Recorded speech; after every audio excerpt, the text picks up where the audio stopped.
Le rouge et le noir de Stendhal. Stendhal. Henri Beyle, dit Stendhal, est né le 23 janvier 1783 à Grenoble et est mort le 23 mars 1842 à Paris. Il exerce la fonction d'auditeur au Conseil d'État, mais consacre principalement sa vie à sa passion en tant que romancier. Ses œuvres les plus connues sont Le Rouge et le Noir, Lucien Leuwen et La Chartreuse de Parme. Le siècle et le mouvement littéraire. Le Rouge et le Noir, sous-titré Chronique du XIXe siècle ou Chronique de 1830, est un roman du XIXe siècle. Le XIXe siècle réunit à la fois le romantisme et le réalisme. Stendhal se rattache au réalisme par la précision de son style et ses analyses de société sans concession. Mais il y a chez lui aussi des aspects romantiques, notamment dans les caractères passionnés des personnages du roman. Donc on peut prendre comme exemple les liaisons amoureuses dans le Rouge et Noir entre Madame de Rênal et Julien Sorel. Donc un exemple de réalisme dans le Rouge et Noir, on trouve cette citation de Julien Sorel dans Le Rouge et Noir qui dit « Presque tous étaient des fils de paysans, ils aimaient mieux gagner leur pain en récitant quelques mots latins qu'en piochant la terre. » Résumé du Rouge et Noir.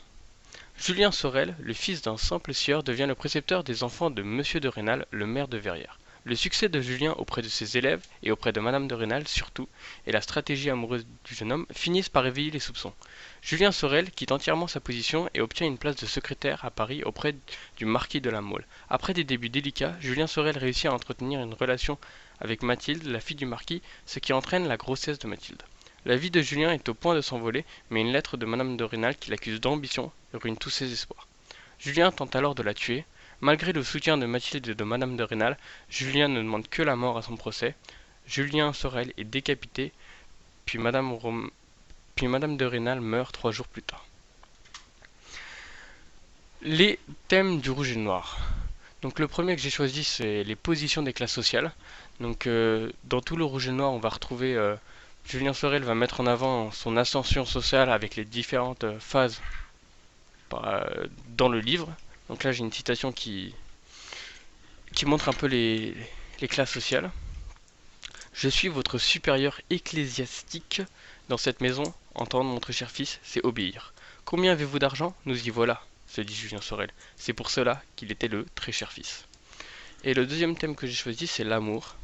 Et j'ai une citation qui... c'est l'amour parce que surtout dans la relation entre Madame de Rênal et Julien, c'est deux personnes qui s'aiment et qui ont un coup de foudre. Donc on retrouve des passages où on retrouve le thème de l'amour. Quelques heures après, quand Julien sortit de la chambre de Madame de Rênal, on eût pu dire en style de roman qu'il n'y avait plus rien à désirer. En effet, il devait à l'amour qu'il avait inspiré et à l'impression imprévue qu'avait produite sur lui des charmes séduisants, une victoire à laquelle ne l'eût pas conduit toute son adresse si maladroite. Donc moi, la citation que j'ai choisie, c'est celle-là. Vous pourrez faire fortune, mais il faudra nuire aux misérables, flatter le sous-préfet, le maire, l'homme considéré et servir ses passions. Cette conduite qui dans le monde s'appelle savoir-vivre, peut pour un laïc n'être pas absolument incompatible avec le salut.